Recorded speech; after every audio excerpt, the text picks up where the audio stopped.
យុវជនអ្នកដឹកជញ្ជូនម្នាក់គ្រាន់តែដើរឆ្លងផ្លូវខុសកន្លងផ្លូវថ្មើរជាងបន្តិចបន្តួចប៉ុណ្ណោះប៉ុន្តែលទ្ធផលនៅវិនាទីបន្ទាប់ពេលសម្លឹងមើលអ្នកដឹកជញ្ជូនដែលកំពុងដេកប្រកាច់ពេញខ្លួនគំនិតដំបូងរបស់អ្នកបើកបររថយន្តដឹកទំនិញមិនមែនជាការចូលទៅជួយសង្គ្រោះជីវិតនោះទេផ្ទុយទៅវិញគេបានក្រឡេកមើលជុំវិញខ្លួនភ្លាមនៅពេលប្រកាសចិត្តថាមិនមានអ្នកណាម្នាក់បានឃើញហេតុការណ៍នេះក្នុងចិត្តរបស់គេក៏កើតមានគំនិតដ៏អាក្រក់យំក្នុងបំផុតមួយគេបានបើកទ្វាររថយន្តខាងអ្នកបើកបរយ៉ាងខ្លាំងពន្លឺភ្លើងថយក្រោយនៅខាងកន្ទុយរថយន្ត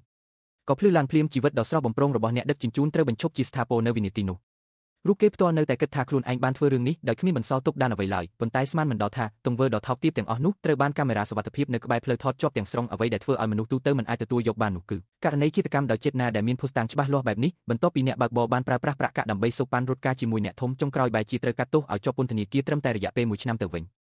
ឯងមិនមែនជាមនុស្សទេកូនសម្លាញ់នៅពេលត្រូវប្រឈមមុខនឹងការសាកសួរដែលពោពេញដោយភាពឈឺចាប់និងកំហឹងរបស់ម្ដាយជនរងគ្រោះបុរសម្នាក់នេះមិនមានអារម្មណ៍ខុសឆ្គងតតែសោះផ្ទុយទៅវិញគេបែរជាស្ដីបន្ទោសទៅកាន់ស្ត្រីជាម្ដាយនោះវិញថាមិនគួរគាស់កាយរឿងរ៉ាវកាលពីអតីតកាលឡើងមកនោះទេ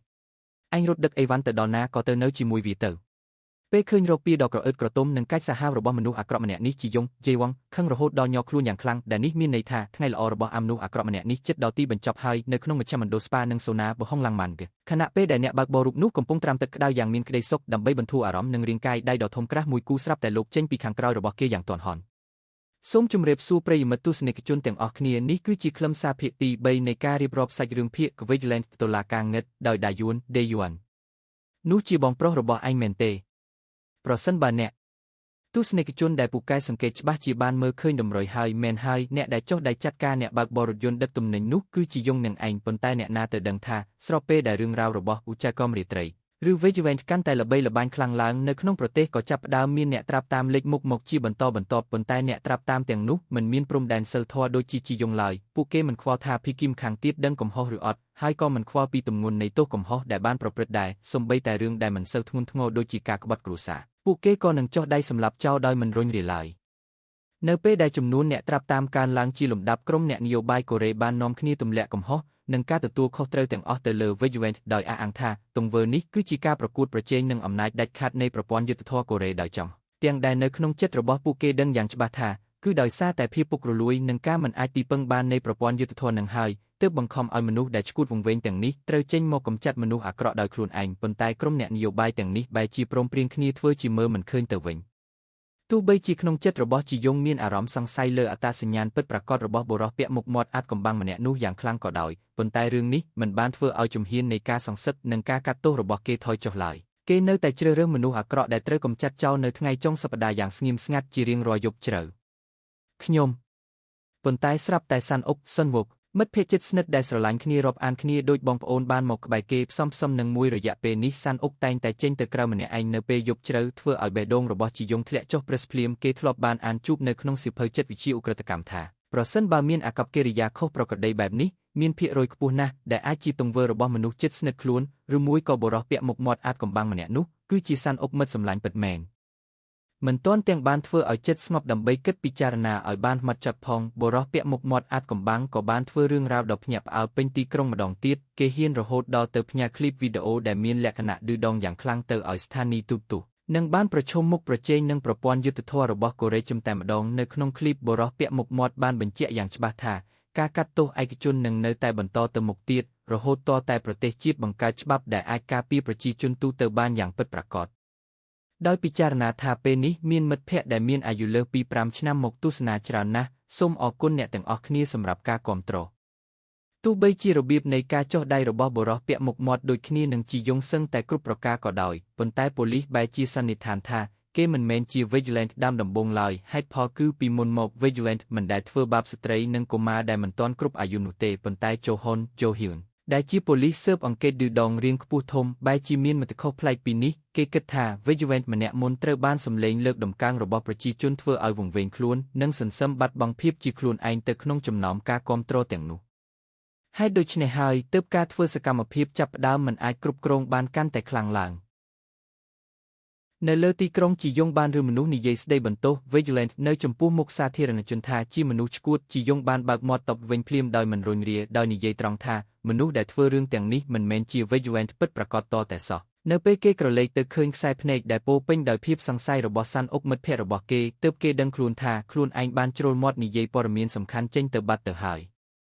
ក្នុងពេលជាមួយគ្នានេះឆ្វេងមីយ៉ូ Choi Mario ដែលកំពុងតែឈឺក្បាលជាមួយអ្នកត្រាប់តាមដែលលេចចេញមកមិនចេះចប់មិនចេះហើយដើមឡើយនាងបានត្រៀមខ្លួននឹងបើកកកាយព័ត៌មានផ្ទាល់ខ្លួនយ៉ាងលម្អិតរបស់អ្នកបើកបររថយន្តដឹកទំនិញប៉ុន្តែអ្នកណាទៅគិតថាបុរសពាក់មុខមាត់អាត់កំបាំងនឹងដណ្ដើមចុះដៃសម្រាប់អ្នកបើកបររូបនេះមុនបាត់ទៅហើយអ្វីដែលធ្វើឲ្យឆ្វេងមីយ៉ូខឹងសម្បាកាន់តែខ្លាំងនោះគឺស្ថានីយទូរទស្សន៍ប៉ុស្តិ៍ផ្សេងទៀតក៏ធំក្លិនឱកាសរកលុយពីការពេញនិយមនេះដែរទើបនាំគ្នាធ្វើកម្មវិធីដែលមានខ្លឹមសារដូចគ្នានឹងកម្មវិធីរបស់នាងជាបន្តបន្ទាប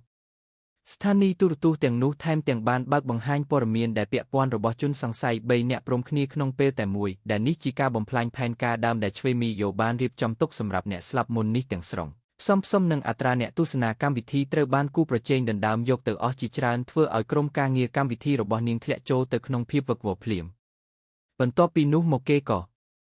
ដើម្បីស្រោចស្រង់អត្រាអ្នកទស្សនាកម្មវិធីដែលកំពុងតែធ្លាក់ចុះជាបន្តបន្ទាប់ឆ្វេងមីយ៉ូក៏បានចេញមុខរៀបចំផែនការនិងបង្កើតកម្មវិធីជែកដេញដោយជាសាធារណៈមួយឡើងត្រូវតែទទួលស្គាល់ថាស្ត្រីម្នាក់នេះមានសមត្ថភាពខ្ពស់លើសគេពិតមែននាងមិនត្រឹមតែវិភាគពីមូលហេតុស្នូលក្នុងការប្រើប្រាស់តុលាការងឹតរបស់ជីយ៉ុងបានយ៉ាងត្រឹមត្រូវប៉ុណ្ណោះទេប៉ុន្តែថែមទាំងបានរិះគន់យ៉ាងធ្ងន់ធ្ងរទៅលើភាពប្រងើយកន្តើយមិនធ្វើការងាររបស់ប្រព័ន្ធយុត្តិធម៌កូរ៉េនៅកណ្ដាលកម្មវិធីទៀតផងគោលបំណងចម្បងនៃការធ្វើបែបនេះគឺដើម្បីទាញយកការចាប់អារម្មណ៍របស់សាធារណជន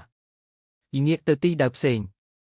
នៅលើវេទិកាកីឡាដ្ឋានដ៏ទេស្អាតជីយ៉ុងនិងសាន់អុកកំពុងតែប្រឈមមុខដាក់គ្នាលើផ្ទៃមុខរបស់ពួកគេទាំងពីរមានស្នាមញញឹមដែលមើលទៅដូចជានិយាយមិនចេញខ្សែភ្នែកដែលសម្លឹងមើលគ្នាយ៉ាងមុតមមរាវដូចជាភីគីសងខាងបានមើលធ្លុះគំនិតនៅក្នុងចិត្តរបស់ម្ខាងទៀតអស់ទៅហើ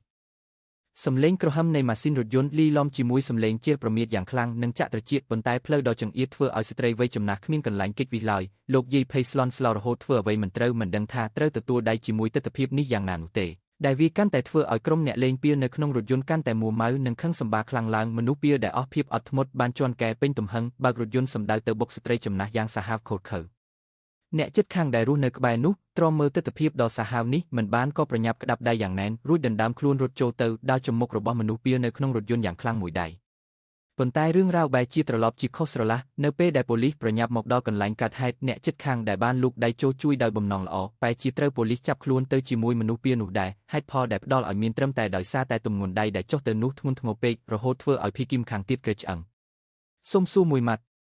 ់នៅក្នុងពេលនេះអារម្មណ៍ខឹងសម្បាររបស់ជីយ៉ុងបានពុះកញ្ជ្រោលឡើងដល់កម្រិតកំពូលព្រោះថាលោកយាយដែលត្រូវរថយន្តបុកនោះគឺជាមនុស្សស្គាល់គ្នាយ៉ាងជិតស្និទ្ធអស់រយៈពេលជាច្រើនឆ្នាំមកហើយចាប់តាំងពីម្ដាយរបស់ជីយ៉ុងបានលាចាកលោកទៅយ៉ាងអាណោចអាថមរូបគេដែលឯកោនិងគ្មានទីពឹងក៏បានអាស្រ័យលើការជួយជ្រោមជ្រែងពីអ្នកជិតខាងនៅម្ដុំនេះឯងទើបអាចធំធាត់និងមានជីវិតរស់នៅបានរហូតមកដល់ពេលនេះនៅក្នុងចិត្តរបស់គេចងចាំគុណូបការៈនេះយ៉ាងជ្រាលជ្រៅជានិច្ចមិនដែលបំភ្លេចឡើយនៅពេលដែលជីយ៉ុងសន្សឹមធំដឹងក្តីជាមនុស្សពេញវ័យគេក៏ព្យាយាមគ្រប់មធ្យោបាយដើម្បីតបស្នងសងគុណអ្នកជិតខាងលោកយាយម្នាក់នេះត្រូវចេញទៅរើសអេតចាយតាមដងផ្លូវតាំងពីព្រលឹមស្រាំងរាល់ថ្ងៃដើម្បីរកប្រាក់មកទិញថ្នាំឲ្យស្វាមីដែលដេកស្លាប់មួយចំហៀងខ្លួននៅលើគ្រែឲ្យតែជីយ៉ុងចៃដន្យជួបលោកយាយកំពុងរើសអេតចាយគេនឹងប្រញាប់ចូលទៅជួយការងារភ្លាមរាល់ដងលោកយាយតែងតែដកស្ករគ្រាប់ដែលគាត់បានរក្សាទុកយ៉ាងយូរហុចឲ្យជីយ៉ុង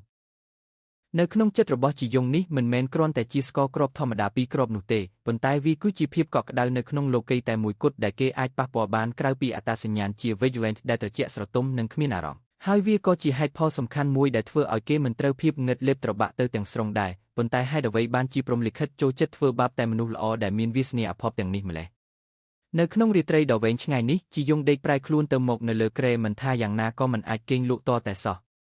មនុស្សដែលគេងមិនលក់ពេញមួយយប់ដូចជាជីយ៉ុងនៅមានសាន់អុកមិត្តសម្លាញ់របស់គេម្នាក់ទៀតដែរជីយ៉ុងរងចាំរហូតដល់យប់ជ្រៅស្ងាត់ស្ងៀមលួចបន្លំខ្លួនចូលទៅក្នុងបន្ទប់រក្សាទុកឯកសារប្រវត្តិម្ដងទៀតបើកស្វែងរកព័ត៌មានផ្ទាល់ខ្លួនទាំងអស់របស់អាមនុស្សតិរិឆានដែលបើករថយន្តបុកមនុស្សគ្មានការសង្ស័យអ្វីឡើយការបើកឆាកកាត់ទោសផ្ទាល់ខ្លួនទៅលើអាមនុស្សតិរិឆានម្នាក់នេះរបស់ជីយ៉ុងបានចាប់ផ្ដើមឡើងហើយរូបគេពេលនេះអ្នកពីព្រោះតែរវល់ហើយមានថ្ងៃមួយតាមពិតទៅអាមនុស្សពៀម្នាក់នេះហ៊ានធ្វើខ្លួនក្រអឺតក្រទុំគ្មានកោតក្រសែភ្នែកអ្នកណាខ្នាតនេះក៏ព្រោះតែមានបងធំដែលនៅក្នុងសង្គមងឹតចាំកាំងនៅពីក្រោយក្នុងនឹងឯងពេលនេះបងធំអ្នកលេងរបស់គេបានមកដល់ទីកន្លែងដោយរកពីគម្រាមកំហែងសង្ឃឹមថានឹងចរចាសម្របសម្រួលគ្នាជាឯកជនដោយមិនដឹងតតែសោះថាមនុស្សដែលដេកសន្លប់មិនដឹងខ្លួននៅលើគ្រែគឺជាមនុស្សចាស់ពិការប៉ុន្តែអ្វីដែលបងធំអ្នកលេងម្នាក់នេះស្មានមិនដល់នោះគឺខ្លួនគេផ្ទាល់ត្រូវបានជីយ៉ុងដោយសញ្ញាសម្គាល់ទុកតាំងពីយូរណាស់មកហើយទោះបីជាមនុស្សពៀម្នាក់នេះមិនមែនជាឃាតករដែលធ្វើឲ្យលោកយាយបាត់បង់ជីវិតដោយផ្ទាល់ក៏ដោយប៉ុន្តែទង្វើបើករថយន្តសម្ដៅទៅបុកមនុស្សចាស់នោះក៏ចាត់ទុកថាសមនឹងស្លាប់ទៅហើយក្នុងពេលជាមួយគ្នានេះប៉ូលីសនិងប្រព័ន្ធផ្សព្វផ្សាយគ្រប់ច្រកល្ហកបាននាំគ្នាដាក់កម្លាំងឡោមព័ទ្ធជុំវិញមន្ទីរពេទ្យយ៉ាងណែនណាប់តាន់តាប់រងចាំឲ្យវិជ្ជវិញឆ្អាតកំបាំងលេចមុខមកដោយខ្លួនឯងអ្នកណាទៅគិតថាជីយ៉ុងបានលួចចូលតាមទ្វារក្រោយនៃមន្ទីរពេទ្យតាំងពីយូរណាស់មកហើយ ថែមទាំងបានធ្វើជាទូរស័ព្ទដើម្បីបន្លំលបួងឲ្យភ្នាក់ងារសន្តិសុខដែលយាមនៅខាងមុខទ្វារដែលចេញទៅបាត់ទៀតផងអ្វីដែលធ្វើឲ្យមនុស្សមានអារម្មណ៍ប្លែកចិត្តខ្លាំងនោះគឺផ្អែកទៅលើស្ទីលចុះដៃពីមុនរបស់ជីយុងគេគួរតែចុះដៃផ្ដាច់ជីវិតមនុស្សពីរម្នាក់នេះទៅហើយប៉ុន្តែមិនដឹងជាដោយសារមូលហេតុអ្វីលើកនេះគេបែរជាជ្រើសរើសមិនសម្លាប់គ្រាន់តែបង្ខំឲ្យមនុស្សពីរម្នាក់នេះទៅប្រគល់ខ្លួននៅស្ថានីយ៍ប៉ូលីសដោយខ្លួនឯងនឹងប្រើប្រាស់ជីវិតដែលនៅសេសសល់នៅក្នុងគុកដើម្បីដឹងកំហុសប្រសិនបើមនុស្សពីរម្នាក់នេះរឹងតឹងនឹងមិនព្រមសហការពេលដល់ពេលជួបគ្នានៅលើក្រោយជីយុងនឹងផ្ដាច់ជីវិតគេដោយមិនរុញរាឡើយការធ្វើសកម្មភាពរបស់ជីយុងនៅក្នុងលើកនេះមើលទៅប្លែកខុសពីធម្មតារហូតធ្វើឲ្យមនុស្សពិបាកយល់ណាស់បន្ទាប់ពីចាត់ចែងរឿងរ៉ាវទាំងអស់រួចរាល់ជីយុងក៏បានបដូរមកពាក់អាវគ្រូពេទ្យពណ៌ស្អាតបាតរួចដើរចេញពីបន្ទប់អ្នកជំងឺនៅក្នុងមន្ទីរពេទ្យយ៉ាងស្វាហាប់ដើរផ្ទុយទីដៅនឹងជហ៊ុនប៉ូលីសស៊ើបអង្កេតឌឺដងល្មមជំហានជើងរបស់ជហ៊ុនបានឈប់មកភ្លាម10:39សភាពគិតយ៉ាងមុតមមនៅក្នុងចិត្តបានដាស់តឿនគេយ៉ាងខ្លាំងក្លាថាមនុស្សដែលទើបតែដើរផ្ទុយទីដោយគ្នាមិញនេះច្បាស់ជាមានបញ្ហាមិនខានគេប្រញាប់ក្តាប់ដៃត្រៀមនឹងចូលទៅសាកសួររឿងរ៉ាវឲ្យបានច្បាស់លាស់អ្នកណាទៅគិតថាបែរជាត្រូវសម្លេងស្រែកហៅឲ្យជួយដែលលេចចេញពីក្នុងបន្ទប់អ្នកជំងឺកាត់ចង្វាក់ទៅវិញប្រសិនបើ